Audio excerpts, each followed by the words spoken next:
আপনার কাছে কি পুরনো অফলাইন হাতে লেখা এসসি এসটি কিংবা ওবিসি সার্টিফিকেট আছে, যার জন্য আপনি নানান সমস্যার সম্মুখীন হচ্ছেন? বিশেষ করে শিক্ষার্থীদের বিভিন্ন স্কলারশিপ ফর্ম ফিল আপ করতে, বিভিন্ন প্রতিযোগিতামূলক পরীক্ষার ফর্ম ফিল আপ করতে, কিংবা পশ্চিমবঙ্গ সরকারের বিভিন্ন সরকারি স্কিমের ফর্ম ফিল আপ করতে, যেখানে আপনার ডিজিটাল কাস্ট সার্টিফিকেট নাম্বারটি বসাতে হবে।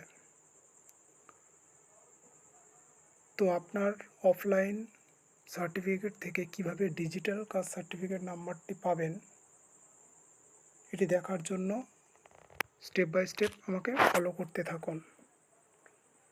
প্রথমে আপনার মোবাইল থেকে যে কোনো ব্রাউজার ওপেন করে নিয়ে সেখান থেকে গুগল সার্চ অপশানটি ওপেন করতে হবে এবং টাইপ করতে হবে www.castcertificate.wb.gov.in। ফার্স্ট লিঙ্কটাতে ক্লিক করলে একটি ওয়েব পেজ ওপেন হয়ে যাবে।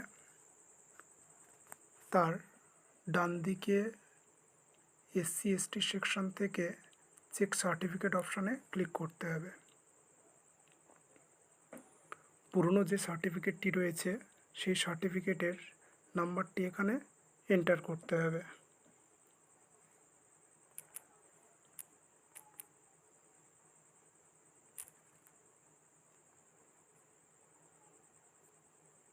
এরপর ইস্যুইং ইয়ারটা সিলেক্ট করে নিতে হবে।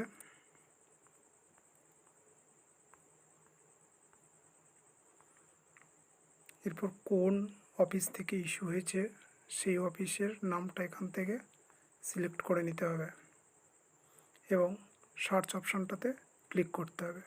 করলে আপনার সম্পূর্ণ ডিটেলস এখানে দেখাবে এবং সঙ্গে ম্যানুয়াল সার্টিফিকেটের ডিজিটাল সার্টিফিকেট নাম্বারটি ওপেন হবে। তো এই ডিজিটাল সার্টিফিকেট নাম্বারটি নিয়ে আপনি সমস্ত জায়গাতে দিতে পারবেন। তো থ্যাংক ইউ।